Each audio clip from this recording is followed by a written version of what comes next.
Get ready for the dictation. Start. We are now going to have annual plans. Every year, a report of the annual plan will be placed here, which will give a more precise indication of the targets for that year.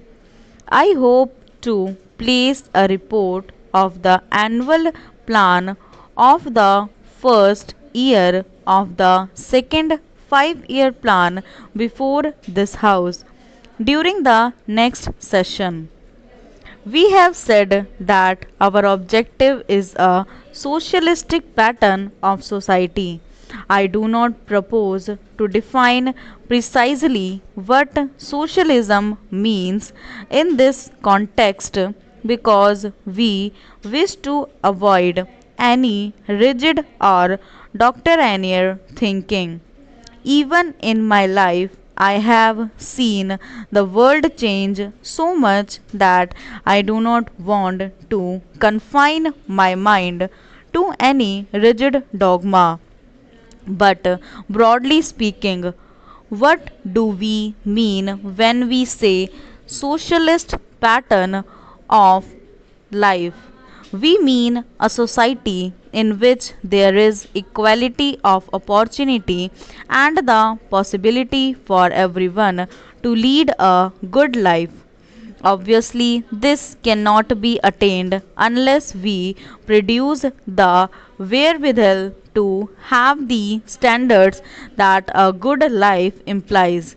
We have therefore to lay great stress on equality, on the removal of disparities, and it has to be remembered always that socialism is not the spreading out of poverty. The essential thing is that there must be wealth and production. There is a good deal of talk about ceilings, and one naturally tends to agree with it because one wants to remove disparities. But one has always to remember that the primary function of growing society is to produce more wealth, otherwise, it will not grow and one will have nothing to distribute.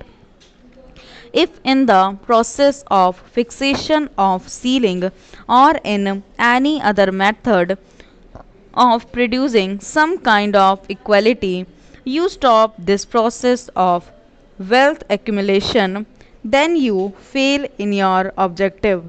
Therefore, whether it is in industry or agriculture, the one and the primary test is whether you are adding to the wealth of the country by increasing the production of the country. If not, you become stagnant in that field. In order to reach equality, as I hope we shall sometime or other, we need not follow the road of some artificial fixation of ceilings, but 100 paths which gradually take us there. An artificial attempt may indeed prevent us from reaching it. Remember this while we plan, while we work, our population also grows. I gave the house just now the estimated figure of our national income in the next 20 years. By the end of that period, the population of India will be round about 500 million. This rate of population growth is not that very great. Stop.